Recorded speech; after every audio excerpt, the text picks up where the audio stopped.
साथियों, कांग्रेस के लिए अपने वोट बैंक का हित ही सबसे बड़ा है। कांग्रेस देश हित की कभी परवाह नहीं करती। आज कांग्रेस देश विरोधियों की, घुसपैठियों की भी बहुत बड़ी रक्षक बन चुकी है। कांग्रेस जब सत्ता में थी तो घुसपैठ को बढ़ावा देती थी।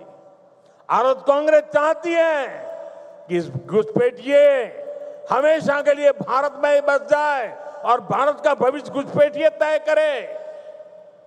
एक समय में मंगलदोई ने असम की पहचान बचाने के लिए अवैध घुसपैठ के खिलाफ बहुत बड़ा आंदोलन देखा है। लेकिन पहले की कांग्रेस सरकार ने आप लोगों को इसकी भी सजा दी है, आपसे इसका बदला लिया है।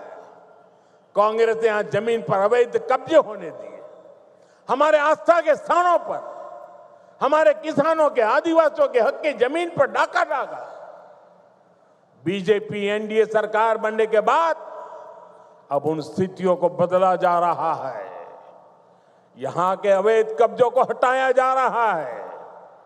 हेमंता जी के नेतृत्व में असम में लाखों बीघा जमीन घुसपैठियों से मुक्त की जा चुकी है। दरांग जिले में भी बहुत बड़ी जमीन से कब्जा हटाया गया है। यहां गोरूखुंटी इलाके में कांग्रेस के समय घुसपैठियों का कब्जा था। आज वो जमीन वापस ले जा चुकी है। अब वहां किसानों के लिए गोरूखुंटी कृषि परियोजना चल रही है। वहां के नौजवान अब कृषि सैनिक बनकर खेती कर रहे हैं।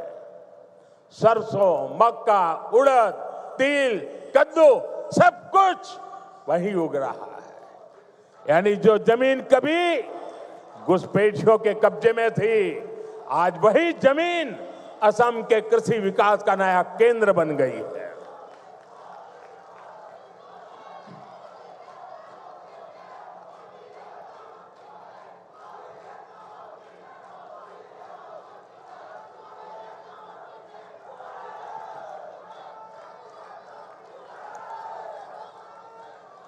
साथियों, भाजपा की सरकार घुसपैठियों को देश के साधनों, संसाधनों पर कब्जा नहीं करने देगी।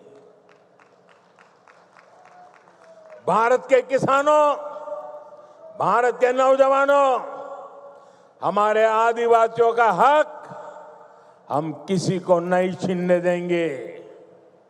ये घुसपैठिए हमारी माताओं, बहनों, बेटियों के साथ अत्याचार करते हैं, ये नहीं होने दिया जाएगा।